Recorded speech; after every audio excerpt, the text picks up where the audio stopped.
Bueno, a ver. Perdón que llegué 3 minutos tarde y me gustaría, antes que nada, entender, primero porque el agua del mate está tan caliente, es algo que también me gustaría entender. Así que voy a abrir el termo.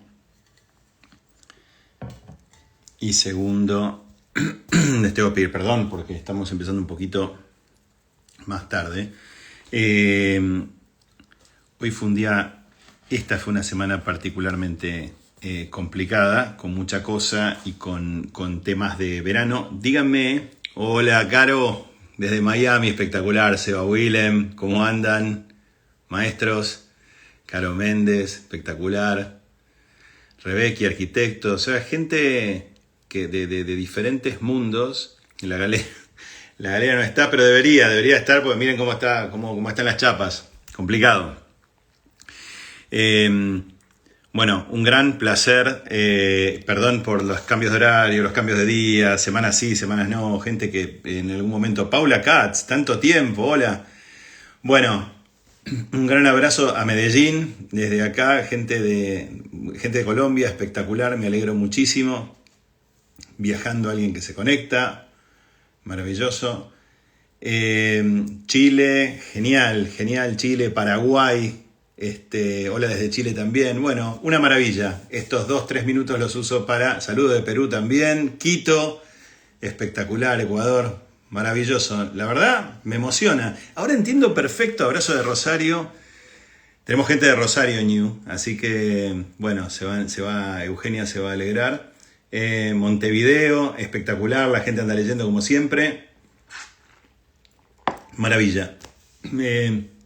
Gracias a todos los que están ahí. Bueno, más saludos desde Perú, saludos desde Andorra, espectacular. Ramón Mejía, por supuesto, infaltable. Monterrey, México. Caracas, Venezuela, vamos.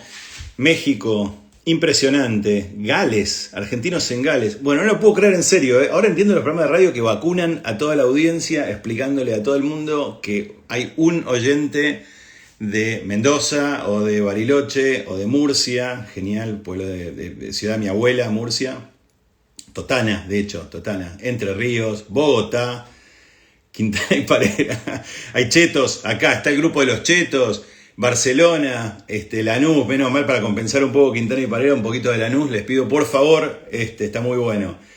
Bueno, muchísimos abrazos a todos, mexicanos, chilenos, puertorriqueños, ecuatorianos, colombianos, de diferentes ciudades, almagrenses, italianos. Vamos a hablar hoy, y no puedo creer que hayan entendido, más de 300 personas hayan entendido, bien San Isidro, que era hora y que bueno, que vamos a empezar. ¿Qué es lo que vamos a hacer? Y les tengo que pedir disculpas por adelantado, porque va a ser un poco caótico. Puede que tome... Como este jueves es la cuarta y la última quinta va a ser dentro de 3 o 4 semanas, pues yo me estoy yendo de vacaciones, pero quería irme con la tranquilidad de que al menos diga una cuarta, y me parecía que era importante hablar de esto. Y si alguien quiere tomar algo de este cursito, a lo mejor esto puede ser un punto valioso, más allá de que va a estar expresado un poco caóticamente. Y tengo que reconocer eso porque, francamente, el tiempo que he tenido para preparar esta clase sufrió un poco, pero sí... gente de Nailers, un día se va a conectar el Papa, ojalá. Y bueno, y por ese lado tengo una cosa interesante que sí, que gente del maravilloso equipo de educación de Fratelli Tutti del Papa Francisco se acercó y tuvimos una conversación lindísima el otro día. Les mando un abrazo gigante a Juan Maquieira, a Fabián, el cura salesiano, que ya somos amigos con poco, y a todo ese equipazo de gente de Fratelli Tutti. Una maravilla de gente, me quedé muy, muy, muy inspirado y espero poder ayudar. Bien, Ezequiel, Surangi, bueno, mucha gente. Gran abrazo a todos. Voy a sacar ahora los comentarios y vamos a empezar, porque me parece que... sacarlos ahí de arriba es muy bueno. Voy a sacar, no sin antes decir que hubo alguien de Bariloche que se sumó, y vamos a empezar. ¿De qué vamos a hablar hoy? Hoy vamos a hablar en realidad de algo que a mí me parece que siempre se trató con cierta, con un aire elevado, como que esta es la parte seria de lo que estamos haciendo, que es la parte de, a propósito, estoy actuando ahora, ¿no? Estrategia. Lo pongo a propósito así, lo voy a decir lo voy a decir de vuelta incluso. Estrategia. Me gusta poner esa voz para decir estrategia. Y también vamos a hablar al mismo tiempo de ejecución. Y pareciera ser que cuando uno habla de estrategia, está hablando de algo muy elevado, y cuando uno habla de ejecución, uno está yendo un poquito más al llano. Vamos a discutir eso, y en realidad lo que me gustaría es discutir diferentes apreciaciones, o al menos lo que yo fui viendo y lo que yo fui viviendo, de lo que son las apreciaciones del mundo de la estrategia. Y ha habido grandes planners o estrategas, o como cuerno se lo quiero llamar, pero grandes profesionales que he conocido, que han trabajado en eso. Uno de los más interesantes que yo conocí, Roberto Jacobi, un tipo al que le mando un gran abrazo desde acá, más allá de que estoy seguro que en su sano juicio no me está escuchando, pero si alguien lo conoce a Roberto, de la revista Ramona, de montañas de iniciativas, letrista, escritor de temazos de virus, un genio. Es un tipo que laburaba en la parte estratégica de comunicación de una agencia. Y siempre me pregunté qué pasaba con una cosa, con esta especie de mundo en donde primero se piensa la estrategia, pues primero tenés que saber qué vas a decir y luego tenés que entender cómo lo vas a decir. Y eso pareciera ser bastante criterioso, ¿no? No vas a saber cómo hasta que sepas qué estás diciendo, etcétera, etcétera. Vamos a tratar de desafiar un poco esa noción, pero no sin antes pasar o atravesar por algunas obviedades. Así que les voy a pedir un poquito de paciencia, un poquito de voluntad, y vamos primero con estrategia per se.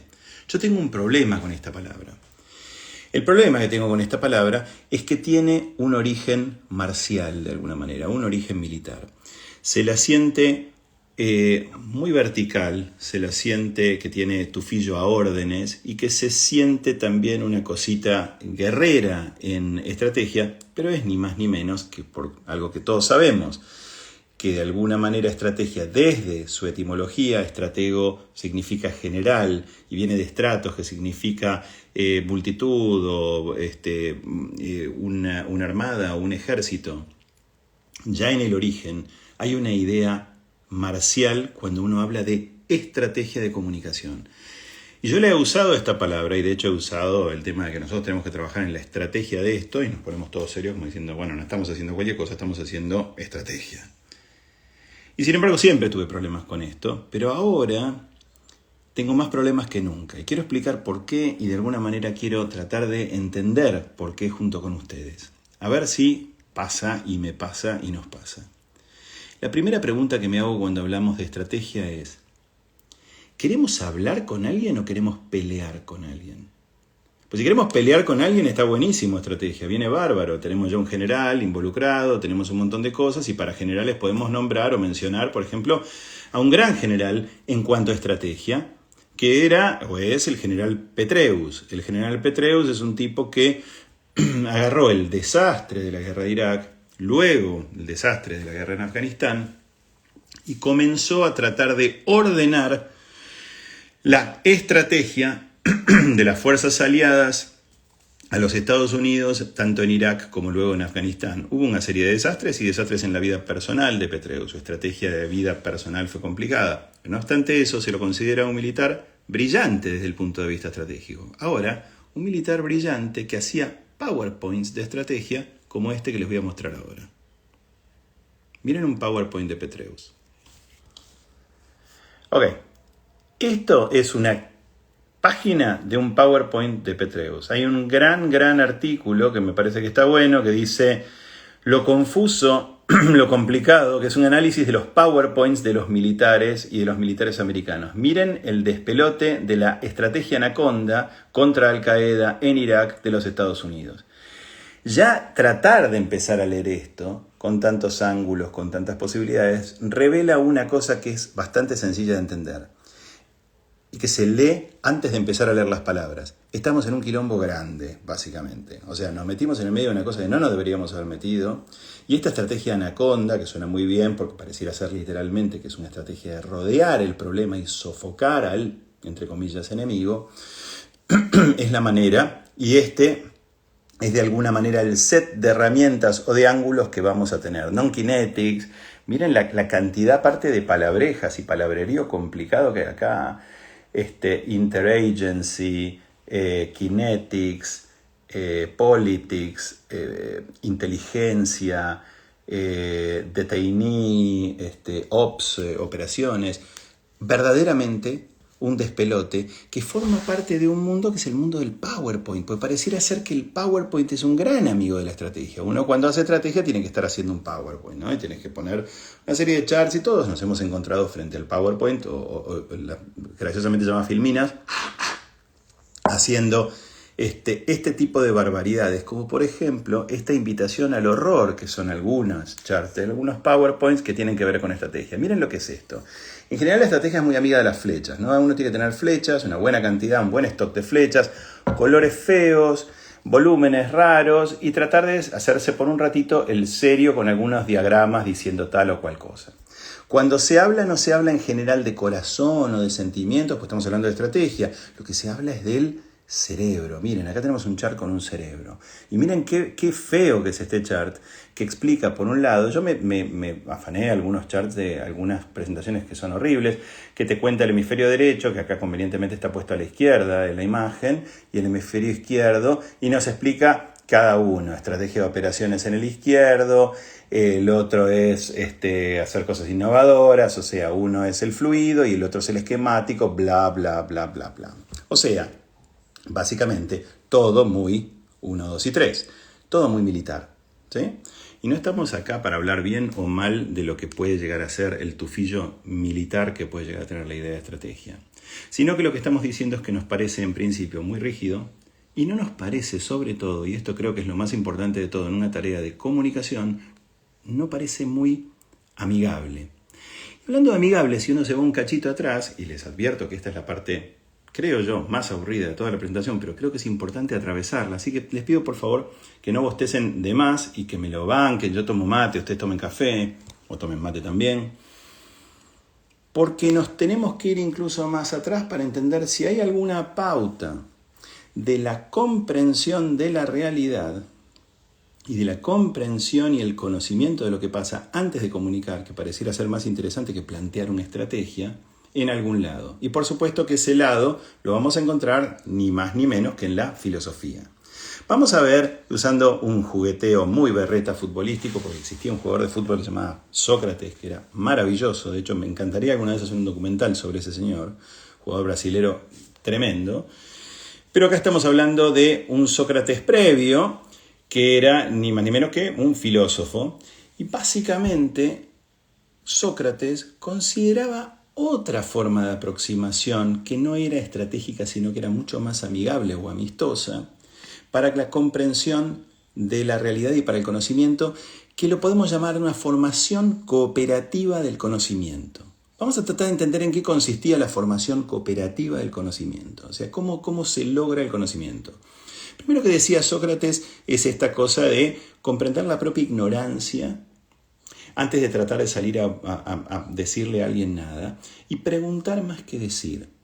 Me parece que es bastante interesante como una primera iniciativa que es bastante amistosa y parece menos agresiva y menos marcial que imponerle o vacunar a alguien con determinada idea. Es ir a preguntar, la duda es si uno está teniendo una idea que está bien o no está bien, tratar de preguntar a los demás primero. ¿Qué es lo que proponía la idea socrática de esta especie de debate en conversación y del crecimiento colectivo? Que tenés que empezar por la curiosidad. Y la curiosidad tiene que ser genuina, verdaderamente tiene que haber un hecho de curiosidad respecto de algo. ¿Te interesa eso que estás indagando a vos personalmente? Lo segundo que tiene que haber, y que no hay nada malo con eso, es una hipótesis personal. O sea, un primer pecado de irresponsabilidad. Decir, ok, ya que yo me pregunté si soy curioso respecto de tal cosa y me contesté que sí y tengo ganas de mandarme a entender eso, segunda cosa que hago es decir, ¿y qué me pasa con eso a mí? O sea, esta es una primera noción de una hipótesis. O sea, ¿qué me pasa personalmente con ese tema? Después viene otra cosa que me parece muy divertida como palabra, que es una palabra griega interesante, que tiene que ver con esto del elenchus, ¿no? O esto de una raíz muy, muy fuerte griega, que me imagino que debe ser el origen de la palabra elenco, quiero entender, por grupos de personas, que tiene que ver con lo que ocurre a partir de debatir esa hipótesis personal con las hipótesis de otros. Y ahí es donde ocurre este famoso de, che, ¿no te pasa que tal cosa y tal otra? ¿No te pasa que cuando te pones un suéter de lana y te raspa un poco en los codos y qué sé yo, y te cosa que nadie dice, no, yo no tengo problema, vos debés tener, le dice el otro, hipersensibilidad en la piel, en los codos, que es lo que tengo yo cuando me pongo un suéter y me raspo mucho, bueno.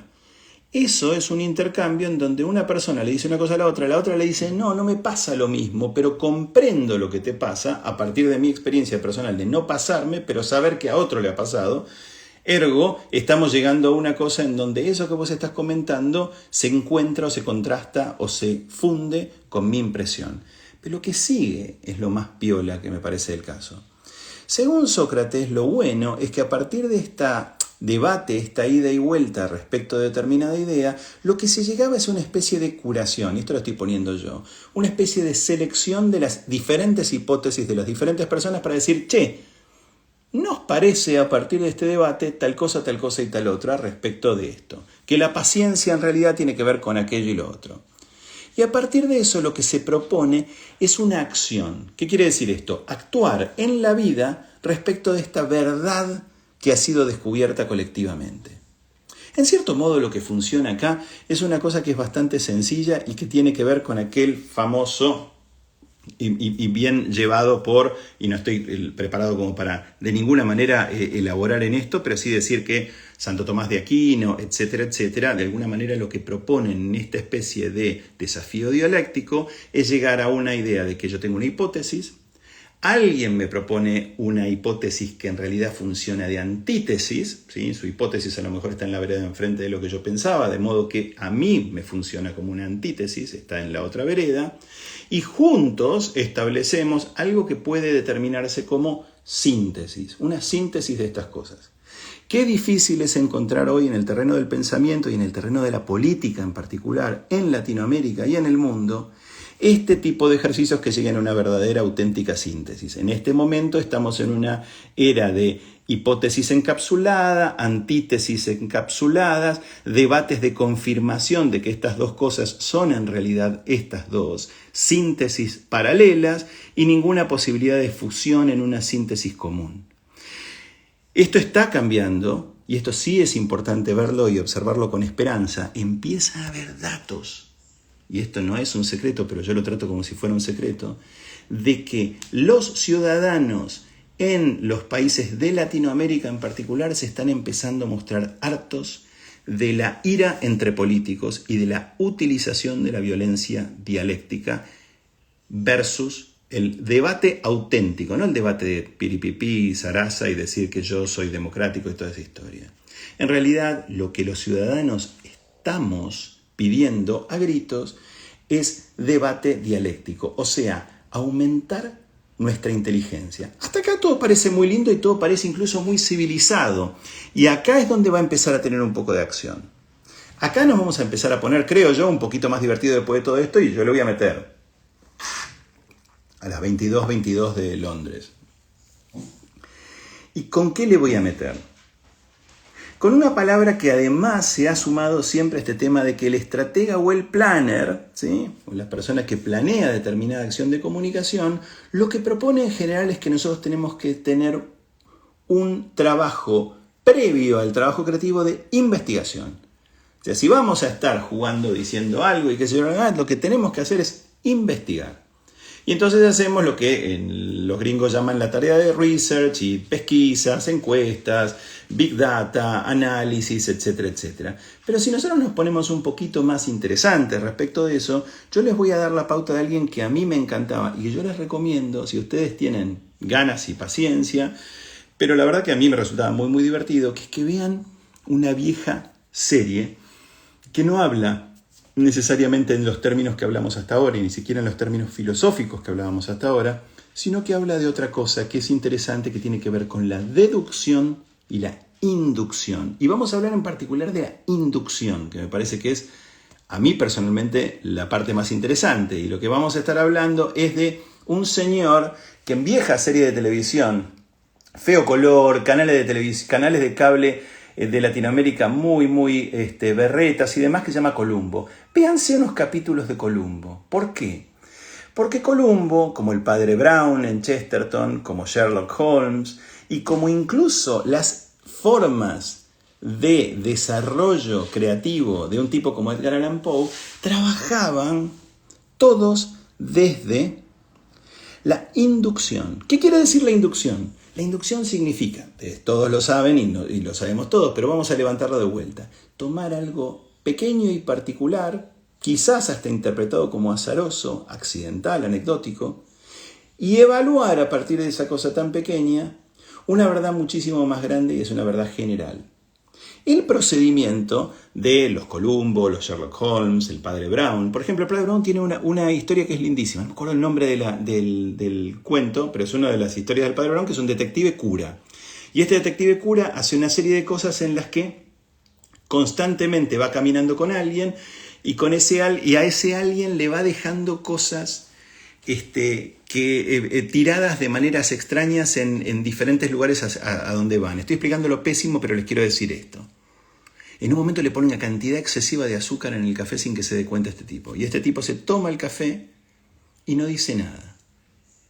Esto se sabe al final de la historia, y el cura lo que confiesa al otro, que termina siendo el acusado o el criminal, es que todo eso que estuvo haciendo, lo estuvo haciendo para darse cuenta que efectivamente es un criminal. ¿Y cómo lo hice? Con un proceso inductivo. ¿Qué quiere decir esto? Que cuando le llena de azúcar el café, el tipo lo toma y no hace ningún lío, ahí se da cuenta que este no quiere hacer una escena. Y como no quiere hacer una escena, evidentemente no quiere llamar la atención. Y si no quiere llamar la atención, evidentemente está disimulando algo. Y si está disimulando algo, es probable que sea el culpable criminal de tal cosa y demás. Parte del azúcar. Parte de una cosa muy pequeña y llega a una cosa muy grande. Es la pregunta anecdótica, es la pregunta azarosa, es la pregunta tonta.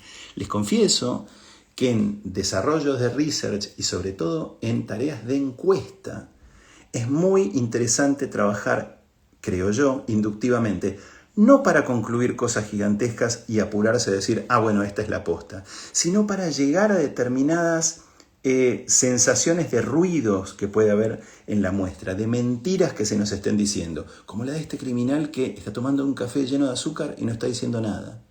Ahí te das cuenta que ese público está disimulando. Ahí estás usando la inducción para probar hasta dónde avanza la falsedad de la llamada, medio químicamente y medio físicamente, muestra. La muestra representativa de ese público. Pero que entre nosotros lo deberíamos llamar de una manera que me parece que es un poquito más interesante, que es personas. Las personas en su capacidad de tener ganas de contarte algo o no tener interés en contarte esa cosa. O sea, que acá no estamos hablando en términos deductivos, más allá de que se elogia mucho y con justicia la deducción, sino la inducción. Pero hablemos de la deducción un segundo y vamos a ver el primer video. Les voy a mostrar una parte de la película Moneyball, porque Moneyball tiene mucho que ver con un tipo que es un analista de datos muy famoso en el mundo de la analytics en los Estados Unidos, que se llama Nate Silver. Pero esto no tiene que ver directamente con Nate Silver, sino que está familiarizado con Nate Silver porque es la película Moneyball. Y en la película Moneyball uno lo que encuentra es una escena como esta que está acá. Miren a ver si se acuerdan de esta escena, qué es lo que está diciendo el actor a Brad Pitt, el gordito este maravilloso y demás. Le está contando y le está mostrando cantidades de datos de jugadores de béisbol y miren lo que dice. Of 25 people that we can afford, because everyone else in baseball undervalues them. Like an island of misfit toys.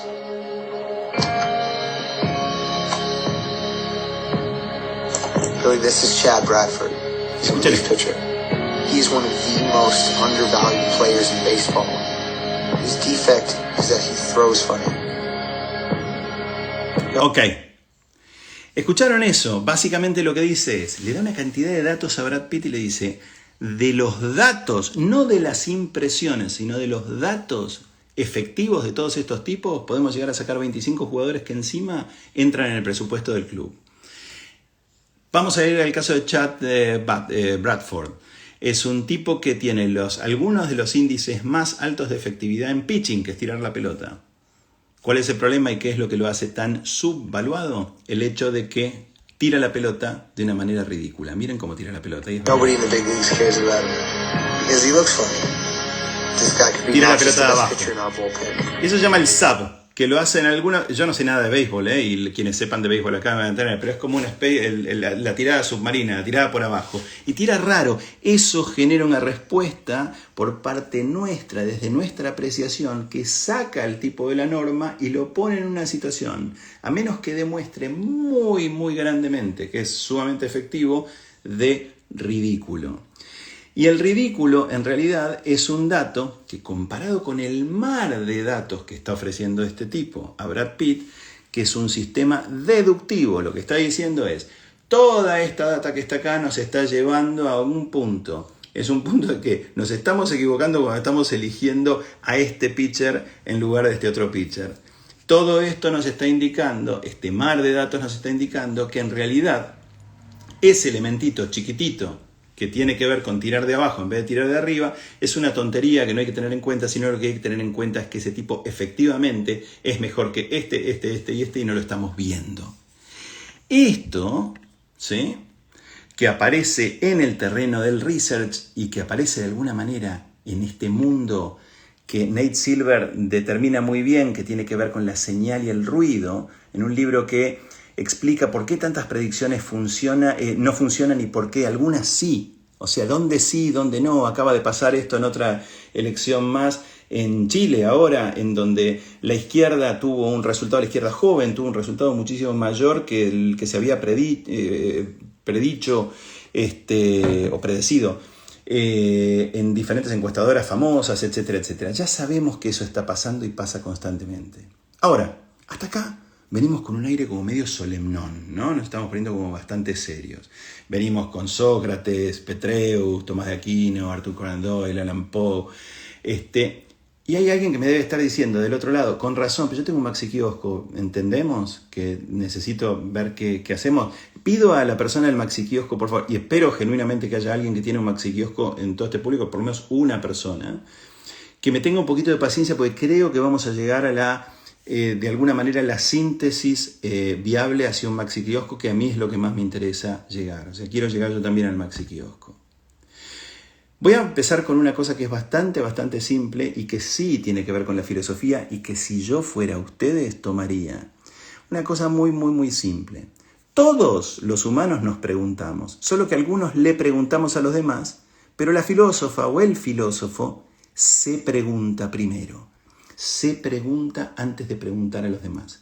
No es que se quede con esa respuesta, pero se plantea una hipótesis personal y luego, a los Sócrates, de alguna manera la funde o la confunde con otras hipótesis de otras personas. Digo esto mientras trato de manejar un DVD que tiene una rebeldía especial. La diferencia entre salir a preguntar y preguntarse es una de las claves que nosotros deberíamos empezar a comprender, porque sí, una cosa que puedo recomendar y recomiendo fuertemente es que se pregunten primero. Hace una diferencia gigantesca. Vamos de a poco a entender qué quiere decir preguntarse. Mientras ahí pongo en pausa a David Lynch, que nos está esperando, ya va a llegar algún momento. Les voy a contar qué es lo que pienso de esto. Y vamos a ir a Craig Dykers y el papel, o mi viejo y el árbol. Y les voy a contar qué es lo que pasa con esas cosas. Si uno quiere explicar estructuras en arquitectura, y esto me lo dijo Craig Dykers, es un arquitecto, un gran arquitecto. Tengo que poner acá el teléfono porque les voy a hacer una demo de estrategia, de alguna manera, para decirlo graciosamente ahora, o de una forma de comprensión de cómo explicar algo complejo. Si uno está explicando cálculos de estructura a alumnos, uno lo que puede decir es lo que le han dicho los profesores, que son calculistas de estructura. Hablar de tensiones, hablar de fuerzas, de equilibrios, de puntos, de contrapuntos y asuntos así. Hablar en términos matemáticos, lo cual es bastante razonable, en términos de geometría, en términos de física y demás. Con eso uno podría explicar por qué, por ejemplo, esta hoja de papel, si yo la pongo así, no se sostiene o no va para arriba, ¿sí? La agarro de este lado y se va a caer de este otro lado, ¿sí? La agarro nuevamente de este lado y digo, bueno, se va a quedar y no, se va a caer de este lado. Y no va a poder desafiar de ninguna manera la verticalidad que yo le podría proponer, por ejemplo, hacia arriba. A menos que, dice Craig Dykers, hagamos esto.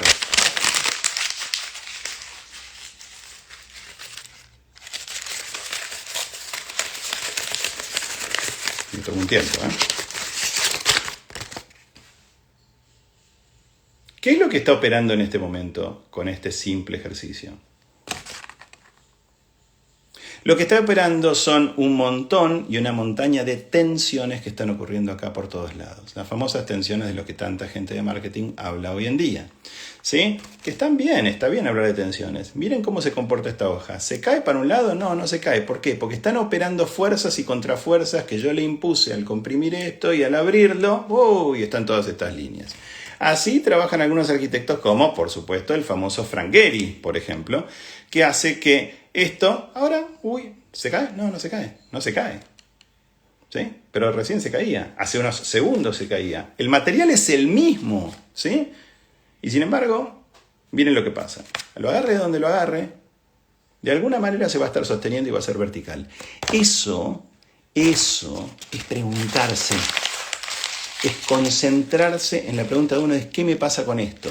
A esta expresión de qué es una estructura se llega cuando se piensa primero desde uno, muchas veces muy simplemente, no negando o ignorando el conocimiento adquirido a través de las experiencias de otros. Para nada. Y con esto quiero ir a mi viejo. Mi viejo me hablaba de, y siempre pongo este ejemplo cuando estoy hablando de desarrollo de pensamiento de planning o estratégico, lo que sea, y me hablaba de los árboles. Y me decía lo siguiente. Decía, mirá ese árbol, señalaba, mirá ese árbol. Mi viejo calculista de estructuras y arquitecto, como mi hermano, que es arquitecto y un maravilloso dibujante, los que tienen suerte de estar en José María Bayala en Instagram, pueden ver sus dibujos. Y lo que me explicaba mi viejo es, mirá ese árbol, mirá ese eje. Una vez que mirás ese eje, mirá esa altura. Ahora mirá esa rama, ¿sí? Que está por la mitad del árbol. Esa rama tiene un despegue del centro de gravedad del árbol que es casi igual a la altura que tiene ese árbol hasta el lugar en donde está la rama, o probablemente mayor la altura. Y fíjate, y ves que obviamente la rama se amaca. ¿Se cae la rama? No, no se cae. Ahora, imagínatela con lluvia. 10 veces más pesa esa rama. Ahora sumale viento, porque la lluvia en general viene con viento. 10 veces más va a pesar esa misma rama, que ahora parece que se podría llegar a romper. No, ahora imagínate que hace todavía más frío y esa lluvia es nieve. 50 veces más. Y va a estar moviéndose, y estoy diciendo números al azar, pero en realidad lo que yo me encantaba escuchar es que me estaba mostrando al revés la ecuación. Me lo estaba mostrando desde un árbol y me lo estaba mostrando desde un hecho natural. Y me lo estaba explicando de una manera que me estaba llegando a mí a partir de una experiencia que yo sentía que era muy personal de él. Y eso me estaba demostrando no solo estructura y demás, sino quién es él. ¿Quién es ese tipo que me está explicando eso? ¿Quién es Craig Dykers que me está explicando lo del bollo? ¿Quién es esa persona? No me está dando datos, no me está mostrando umbrales, no me está diciendo tendencias y boludeces así. Lo que me está diciendo es que hay alguien pensando en alguien. Hay algo singular ahí. Hablando de singular, yo les quiero decir algo que viene del otro lado, que en vez de hablar de colectivos y estrategias y batallones de personas y números y toda esa boludez, habla de singularidades. Y no quiero desdecirme de que los datos colectivos son importantes. Son, por supuesto que son importantes, pero son un datito comparado con datos mucho más interesantes que tienen que ver con verdades puntuales, como por ejemplo, voy a poner un ejemplo de una poetisa gigante, genial, mexicana, Concha Urquiza, y vamos a ir con un poema de ella. Un pedacito de un poema de ella, los primeros versos de Knox. ¿Cómo escribís esto desde research y datos? Un soñar, y se los voy a leer. Miren el sentimiento que hay acá. A ver qué research puedes hacer de esto, salvo preguntarte a vos mismo. Un soñar con el pálido ramaje y las llanuras donde cuaja el trigo. Un aspirar a soledad contigo. Por los húmedos valles y el boscaje. Húmedos, no húmedos, sino húmidos, que significa lo mismo, mojados, por los húmidos valles y el boscaje, un buscar la región honda y salvaje, un desear poseerte sin testigos, un abrazado afán de estar conmigo, viendo tu faz en interior paisaje. Tal fue mi juventud más verdadera. En el clima ideal de tu dulzura maduró mi divina primavera y tuve mi esperanza tan segura, como que en la hermosura pasajera se me entregaba, intacta, tu hermosura. A ver, ¿de qué estamos hablando? ¿Con qué clase de research llegas a esto? El único research que hizo ella es el fundamental e infinito research en ella misma primero. Preguntarse. Sentir. Y vamos a ir a ese tema de sentir que parece tan cursilón y tan de libro de autoayuda. Se enfrió un poco el agua y eso ayuda también hablando de autoayuda. Y vamos a ir a algunos ejemplos más de ejecuciones que tienen que ver con otra forma de plan, con un plan que viene desde los sentimientos y desde las sensaciones. Siempre me llamó la atención la gente que dice, ¿sentís ese sonido? Nunca me gustó la gente que decía, escuchás tal cosa y dicen la palabra sentís para decir escuchás en realidad. Pero sin embargo, hay algo que es bastante cierto en las personas que dicen sentís con el sonido. Es que el sentimiento y el sentir y el sonido, de alguna manera, algo así como lo que pasa con el olfato también. El otro día estaba oliendo madera y sentía todas las cosas que la madera evoca y todo lo que logra una madera, por ejemplo, como de cedro. Y vamos con Lucrecia Martel. Y les pregunto, ¿cómo llega Lucrecia Martel a una escena como esta escena de La Ciénaga, en donde, acá hace calor en este momento en Londres y tendría ganas de tener un ventilador? Pero ¿quién no ha hecho esto de chico? Pero qué raro que esto no estuviera hecho en el cine. Y miren el lugar que le da Lucrecia Martel al sonido en esta escena. Su plan viene a partir de un feeling de sonido y de este juego que ocurre acá, que me parece que es maravilloso y que da también un poquito de terror. A ver, vamos.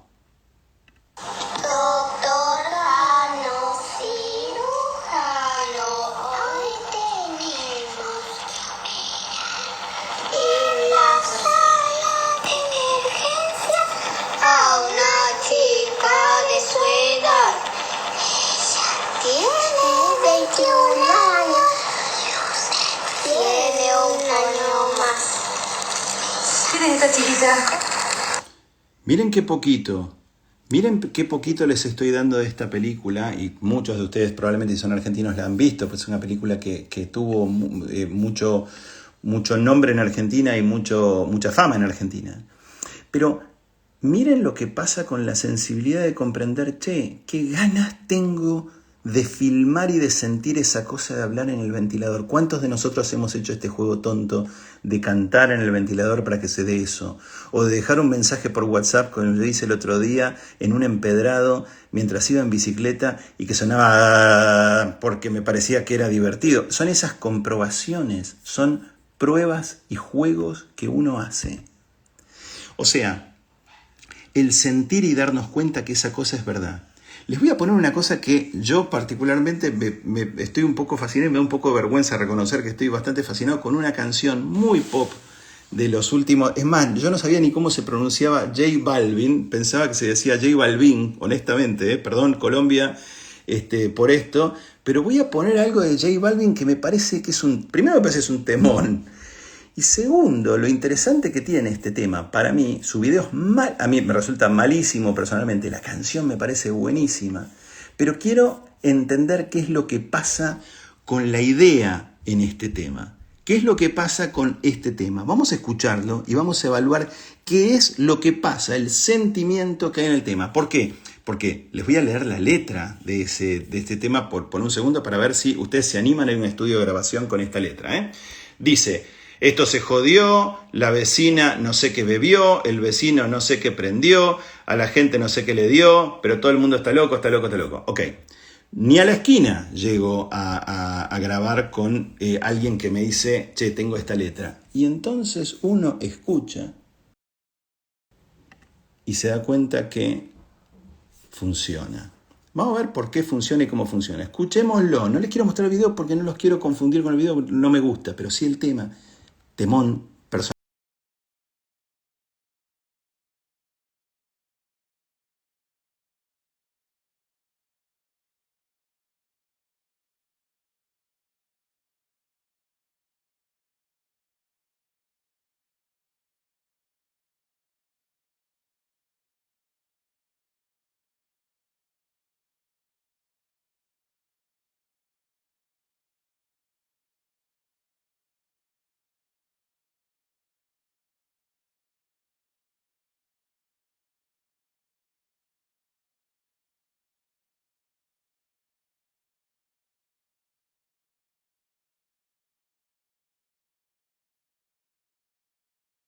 Ok. ¿Por qué el tema es un temón? Para mí al menos. ¿O por qué tienen tanto éxito canciones de este tipo? ¿Porque son una porquería pop? No adhiero a eso ni loco. Porque están buenísimas, porque algo pasa que transmite el sentimiento que cuentan. No solo está contando algo, sino que me lo está haciendo sentir. Además de eso, porque yo siento que siente lo que dice. ¿Qué es lo que funciona cuando J Balvin está cantando esto? El jadeo de él mientras lo canta, lo que representa es el sentimiento y la desesperación. Todo el mundo está loco, además es muy gracioso, como lo dice cuando llega el momento, porque es la manera en la que lo dice. Y abanquen ahora, porque vamos a entender un poquito qué quiere decir la manera en la que decimos. Porque de golpe todas las cosas se empiezan a condensar en conceptos, lo digo a la dueño del maxi kiosco que me estuvo puteando durante media hora, con razón por otra parte, que me parece que va a haber una redención mía, ahí creo que voy a poder levantar un poquito, que tiene que ver con, hay algo en la manera de decir esto. Todo el mundo está loco, además es muy gracioso como llega en el momento que llega. Y esto se jodió, o sea, la acentuación, la manera, el jadeo. Residente de Calle 13, ex Calle 13, que yo, tiene una cosa bastante parecida en el decir, en lo que es llamado de este lado también el spoken word. ¿Cómo y con qué sentimiento y con qué carga emocional estás contando esto? Esto se jodió, la vecina no sé qué bebió, el vecino no sé qué prendió. Y el crecer de estas frases, a la gente no sé qué dio, pero todo el mundo está loco. Y esa conclusión que es muy gracioso, y yo solo sé, para mí decía yo solo sé que mutaron, pero según Google Lyrics dice yo solo sé que montaron. A mí me hubiera gustado más que dijera yo solo sé que mutaron, que era mi sensación equívoca de lo que la letra dice, pero me encanta. Muchos se ríen, y vamos a hablar por un segundo de esta escultora japonesa llamada Tomoko Takahashi, con su nombre y apellido, suenan un poquito extraños. Tomoko Takahashi existe como escultora en el mundo desde los 90s, desde los Sachi Artists que hacían mucho lío. Y esta mujer que hace este tipo de cosas que ella misma llama caos meticuloso, se ríe y se burla del plan al hacer instalaciones tremendamente caóticas y mostrar planos detalladísimos de ese despelote que armó, explicando y diciendo, todo esto, punto por punto, si vos querés y si vos querías ver, está pensado. No es que yo lo tiré como lo tiré. Y es verdad, estaba todo pensado. Y de alguna manera lo que arma es esta especie de defensa dialéctica sobre la crítica de, pero esto lo hago yo, esto agarro un pincel y lo tiro yo, esto rompo 3 jarrones y lo armo yo. Y ella dice, no tan fácil, no creo que lo rompas de esta manera, que yo planteé, planeé, miré y demás. Hay una especie de elogio y burla del plan en Tomoko Takahashi. ¿Cómo sigue entonces todo esto? Sigue con que Sócrates, Petreus, Tomás de Aquino, yo tengo un maxi kiosco, flaco. Entonces, aquellos que son dueños del maxi kiosco y se la están agarrando conmigo con este tema, les voy a dedicar lo que sigue, que yo creo que se ajusta más a una noción de aterrizaje. No la más simple de todas, porque vamos a llegar a la más simple de todas dentro de un ratito, pero una que me parece que empieza a simplificar. ¿Qué pasa si yo dijera que lo que yo siento, ya que nos estamos preguntando qué sentimos cada uno con estas cosas, les digo lo que yo siento, de un buen plan es este? Que un buen plan para mí, no una estrategia y toda esa tontería militar, es uno que de alguna manera alinea estos 4 elementos, que vamos a llamar S, P, H y D. ¿Y qué son esos 4 elementos alineados? El sentir, el pensar, el hacer y el decir. Si esos 4 elementos, el sentir, el pensar, el hacer y el decir, están relativamente en consonancia, yo siento tal cosa, siento primero, tal cosa, lo siento acá en mi corazón, en mi panza, en algún lado. Luego lo elaboro pensando a partir de lo que siento y hay coherencia. Luego lo hago de una manera que es coherente con lo que siento y con lo que pienso relativamente, con alguna que otra corrección, pero no muy lejos. Y luego, luego lo digo de una manera que es coherente con esas 3 y que acepta esas otras. Yo tengo para mí, en mi experiencia de comunicación, que eso funciona bastante bien. Voy a jugar con esta idea un poquitito más. Si hay coincidencia, consonancia o alineación entre lo que se siente, lo que se piensa, lo que se hace y lo que se dice, sos. Si hay quilombo entre lo que se piensa, lo que se siente, lo que se hace y lo que se dice, podemos cambiar ese sos por necesitas ayuda. ¿Y qué es esa ayuda que necesitas o ese SOS que estás pidiendo? Estás pidiendo alineación. Como cuando uno va a alinear el auto, bueno, alinear. ¿Qué es lo que se necesita? Ver si las cosas pueden alinearse. O sea, vamos al ejemplo del maxi kiosco. ¿Qué es ese sentir, el pensar, el hacer y el decir? Les voy a poner un ejemplo. Yo siento, como J Balvin, que el mundo está loco y que es injusto. Bien, eso es algo que siento porque solamente se sienten esas cosas. En la panza lo ves alrededor y demás y te llega. ¿Qué es lo que pienso? Solo un mundo loco admite como normal 50% de pobreza. Eso es algo que yo paso de mi corazón a mi cabeza. Hay un 50% de pobreza. Desde mi lugar de un maxi kiosco, ¿qué hago con ese tema? Bueno, voy a tratar de tener precios justos y voy a tratar de dar por fiado. Eso es algo que hago. ¿Y qué es lo que voy a decir? Porque no soy idiota y yo sé en lo que pienso que, por ejemplo, las mujeres son mejores a devolver dinero prestado y dinero fiado, y eso está comprobado, y estadística, cosas y demás que implican eso, desde la Big Data que estábamos hablando a veces sirve, que voy a dar por fiado, por ejemplo, y lo voy a decir, tanto hoy como mañana, porque estaba esa frase, ese chistecito medio cínico que decía hoy no se fía, mañana sí, que es hoy fiamos a madres y mañana también. ¿Y por qué no? Hay algo que yo estoy tratando de hacer y que no hacemos todavía porque no tenemos la valentía desde un local que se llama Luro, que nosotros tenemos, de empezar a hacer sistemáticamente un sistema de fiado, de fiar. ¿Qué pasaría con eso? Que nos alinearía de alguna manera en esta idea de que lo que sentimos, que la cosa está terriblemente difícil, lo que pensamos, que podemos llegar a establecer tal cosa porque dado todo esto y demás, lo que hacemos, que es poder dar por fiado, y lo que decimos, que es, sí, te fiamos. El otro día yo vi algo que se hizo bastante famoso. No ponga la foto justamente policial de la persona que es, sino ponga un chiste, que es este cartel que se convirtió en meme que mucha gente en Argentina por ahí, que es este señor roba quesos cremosos, que me hizo muchísima gracia, honestamente. Justamente no hago la cosa policial de poner la persona que lo hace, pero me pareció un crimen extraordinario, ¿no? El de robar quesos cremosos. La verdad que creo que hay que perdonar a la persona que roba quesos cremosos, porque honestamente yo le paso más o menos a ser con Bendicrim o un Filadelfia, y por ahí, ahora que sé que hay una persona que roba quesos cremosos, entiendo esa condición. Pero, alejándonos un poquito del chiste, lo que creo que nosotros estamos diciendo es que tanto tema con, por un lado, la estrategia, por otro lado, la ejecución, se nos está diciendo con muy buenos ejemplos que es más simple, que a lo mejor podemos armar una especie de, y perdón la tontería, de panini de las dos cosas. Las dos cosas incluso quedaron escritas juntas. ¿Y a dónde nos lleva esto? Por supuesto, a lo que acaban de ver. Nos lleva a lo que creo que es en definitiva la conclusión de este tema de estrategia y ejecución que los funde como un panini a los dos, que es ni más ni menos que el amigo Mandalorian.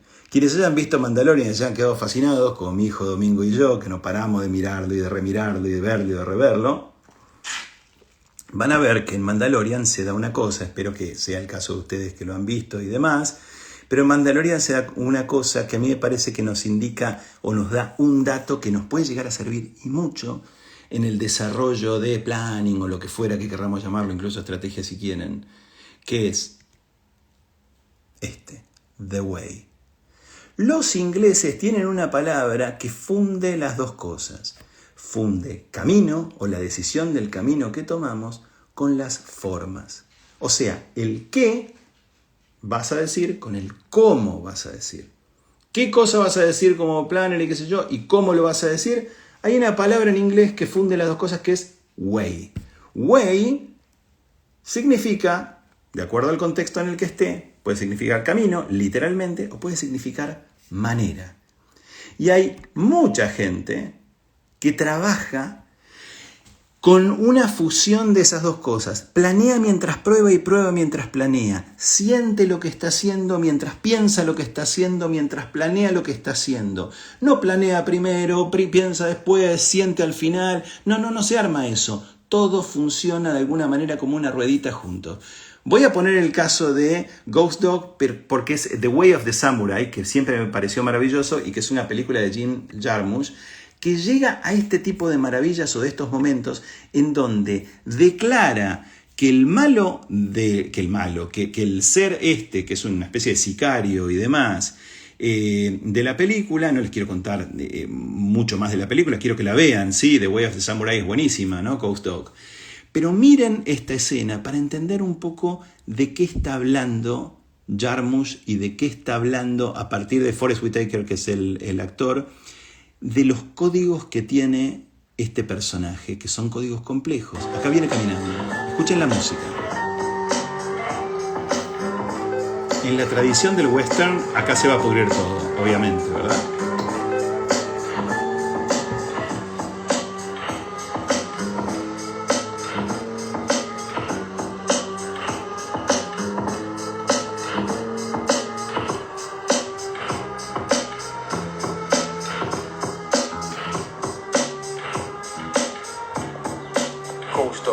Power equality. I will see everything, brother.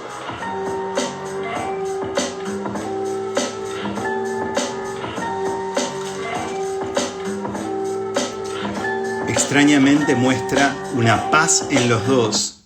Y los dos son peligrosísimos, los dos son complicados, los dos son complejos, los dos son interesantes.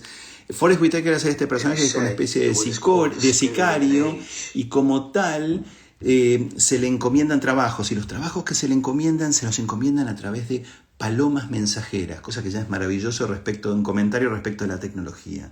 Palomas mensajeras.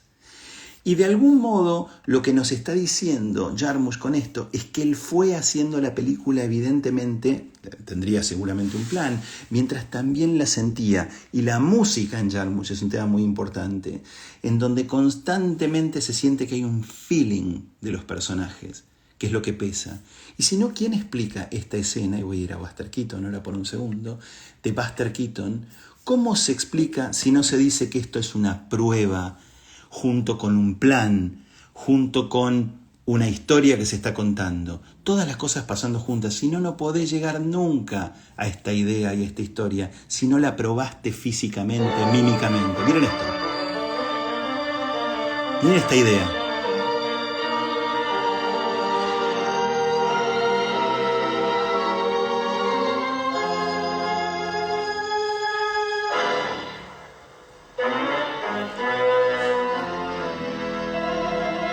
¿Cuán genial es una idea así?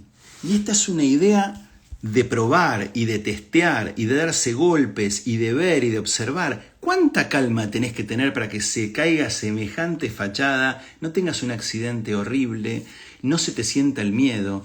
Un gran director llamado Steve McQueen, el que hizo 12 años de esclavitud, que ganó un Oscar y demás, hizo una instalación hace unos años exactamente con esa misma escena. Pero la hizo serio, él parado, y se le nota el miedo que tiene cuando se le está cayendo esa especie de fachada de casa y demás. El hecho de hacerla serio, por supuesto que le quita todo el encanto que esto tiene en el caso de Buster Keaton, que es cómo hacer esa prueba y encima resultar graciosa. O sea, no graciosa en el sentido de lo cómico, sino graciosa en el sentido de que tiene gracia. Hablando de gracia, ¿cómo se planea esto? En los Grammys de 1984 se asoma un señor y hace esto. Vamos a poner un poquito desde acá.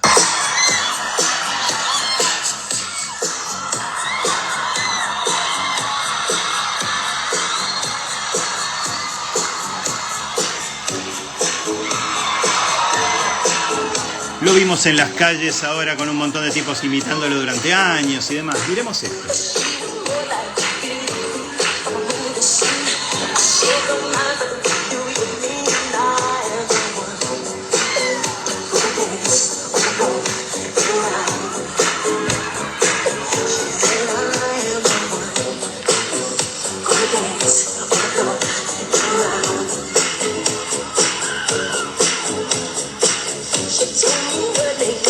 Miren eso.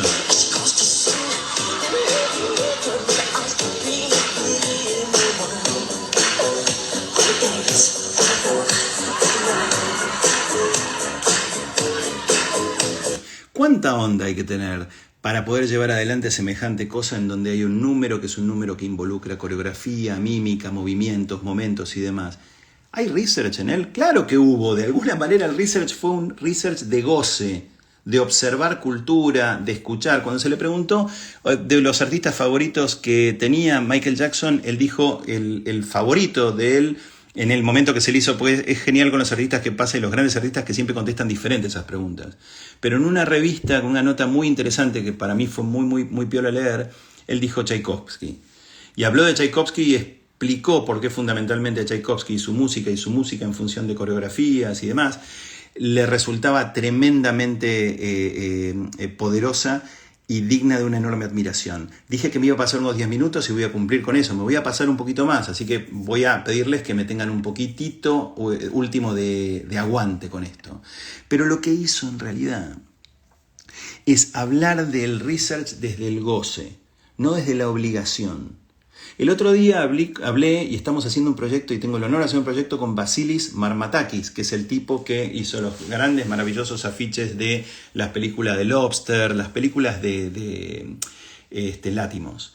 La Favorite, The Favorite, The Lobster, el The Killing of a Sacred Deer, todos esos grandes afiches que me parecen maravillosos. Bueno, estamos haciendo un trabajo con él, que me siento súper feliz de estar haciéndolo y me pareció macanudo. Y yo le pregunté sobre la manera de hacer research de él. Y me dice, tal cual, me pasa que estoy con el papel, mucho con el papel.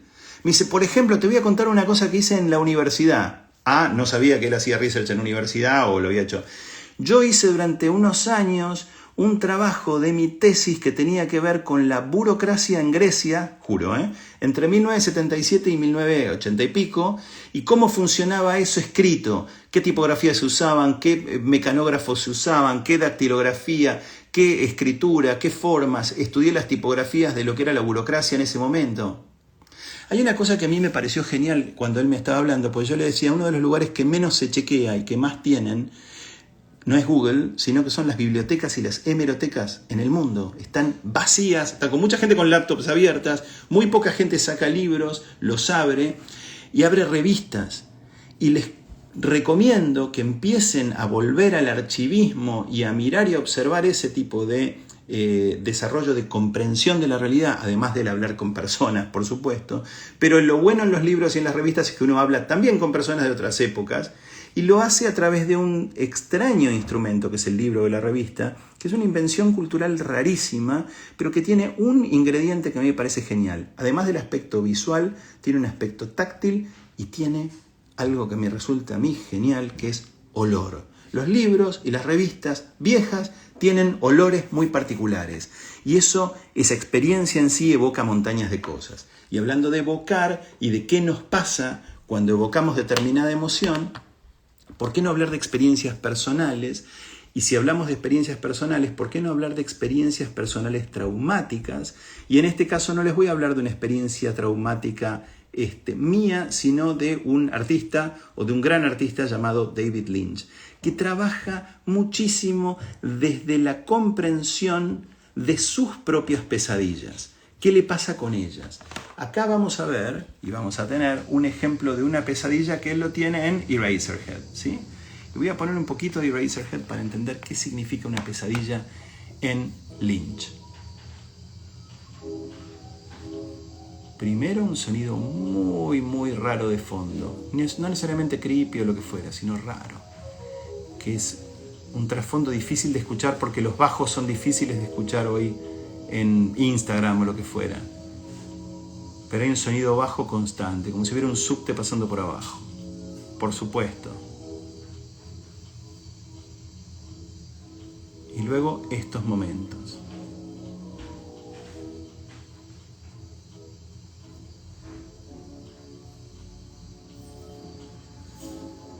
Y estas situaciones, que son inexplicables, de incomodidades, de rutinas, de momentos supuestamente muertos,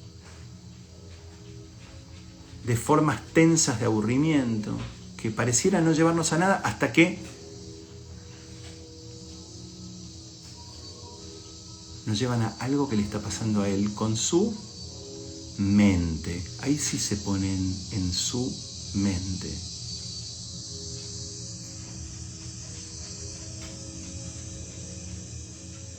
Miren el tiempo que hace que estamos metidos en esta historia rara entre una media húmeda, un calefactor y de golpe el comienzo de una pesadilla. ¿Cómo descubrimos la pesadilla? Igual que Lucrecia Martel, sintiéndola. ¿A partir de qué? Sonidos. El otro día veía que Lucrecia Martel hablaba no en términos de David Lynch, sino en términos de Cronenberg manejando muy bien estos climas. Pero miren lo maravilloso que es Lynch manejando este clima. Insoportable.